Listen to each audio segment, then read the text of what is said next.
নমস্কার, আমোদরিয়া নিউজের পক্ষ থেকে আপনাদের সবাইকে জানাই স্বাগত। আপনাদের সঙ্গে রয়েছি আমি বিদিশা। আজ আমরা চলে এসেছি বালুরঘাটে চলছে সিআইটিইউ এর 7ম জেলা সম্মেলন।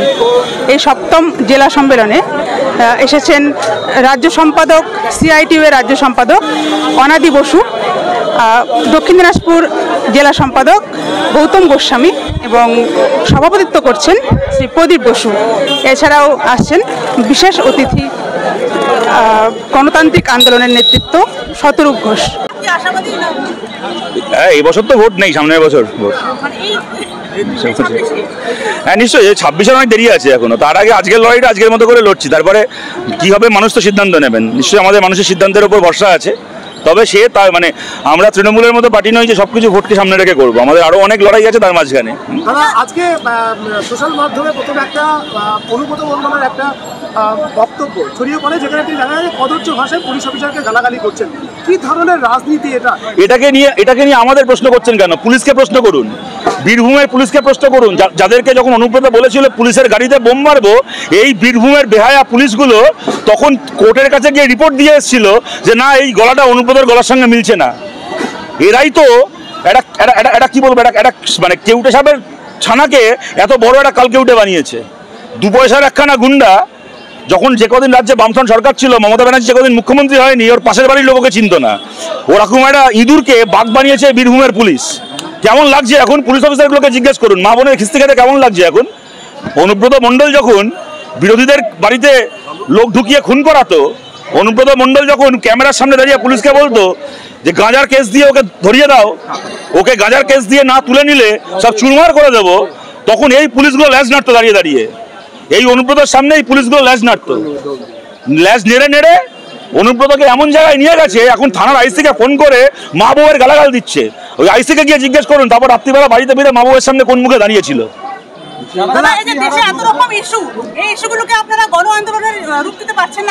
সেটাই এতক্ষণ বললাম। আন্দোলন ছিল,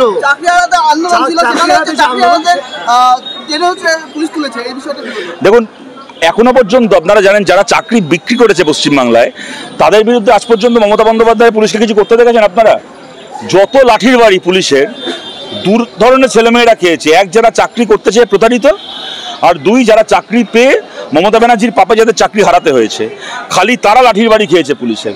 কিন্তু যারা সত্যি সত্যি চাকরিগুলোকে বিক্রি করলো, তাদের কাউকে পুলিশের গাড়িতে উঠতে হলো না। পুলিশের গাড়িতে উঠলো কারা? না, শিক্ষকরা। এই হচ্ছে মমতা ব্যানার্জির রাজ্য। আজকে পুলিশ বলছে এরা অনুমতি না নিয়ে মিছিল করতে গেছিল বলে ধরেছি ওদেরকে। তার মানে এরা অনুমতি না নিয়ে মিছিল করছিল।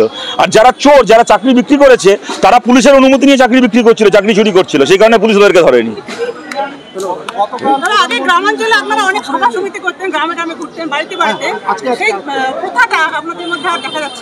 না না, দেখা যাচ্ছে না। এই তো আমাদের ইনসাফ যাত্রা হলো গত বছর, আপনাদের এখানে কত বড় সমাবেশ হয়েছে, সব হয়েছে।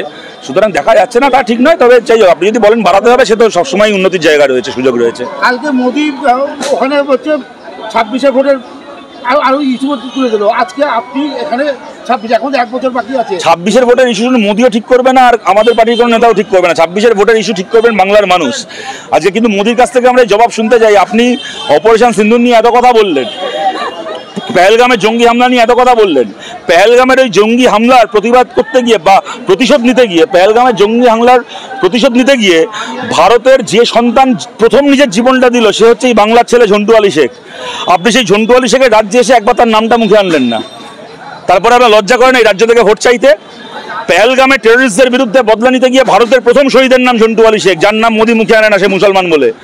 যার মৃতদেহে শুভেন্দু আর সুকান্ত মালা দিতে যায়নি, সে মুসলমান বলে। তারপরে সেই মাটিতে এসছেন ভোট চাইতে। আপনি যদি ঝন্টু আলী শেখের নাম মুখে আনতে না পারেন, তাহলে জেনে রাখবেন এই বাংলার মানুষ আর আপনার নাম মুখে আনবে না। দেখুন, আমরা সবসময় চাই ঐক্যবদ্ধভাবে লড়াই করতে। বাকি তো ভোটের কথা ভোটের আগে, সেটা তো আমার এখানে বলার ব্যাপার না। খালি এবং বাম কংগ্রেস কেন, অন্যান্য দলও যারা আছেন সবার নেতৃত্ব মিলে ঠিক করবেন। তবে আমাদের পার্টির জায়গা থেকে আমরা সবসময় মানে একসঙ্গে লড়াই করার পক্ষে। কি বলবো বলুন আপনাকে? যদি আমি জিজ্ঞেস করি অন্য কোনো পশ্চিমবঙ্গ অন্য কোনো দলের 5 জন নতুন মুখের নাম বলতে, আপনি বলতে পারবেন? পারবেন একমাত্র আমাদের পার্টিরই কথা। এইটা তো এই প্রশ্নের মানে কি আছে বলুন? এই প্রশ্নটা তৃণমূলকে বিজেপিকে করা উচিত আপনার। সংখ্যালঘু এদের টিকিট পাওয়ার সম্ভাবনা কত? আপনি এবার দাবি করবেন যে আমি সিট ধরে ধরে এবং ক্যান্ডিডেটের নাম বলবো? আপনি একটুখানি কাজের প্রশ্ন করুন, তাহলে আমার একটু উত্তর দিতে সুবিধা হয়। ঠিক আছে। আমুদরিয়া নিউজ, প্রান্তজনের কণ্ঠস্বর।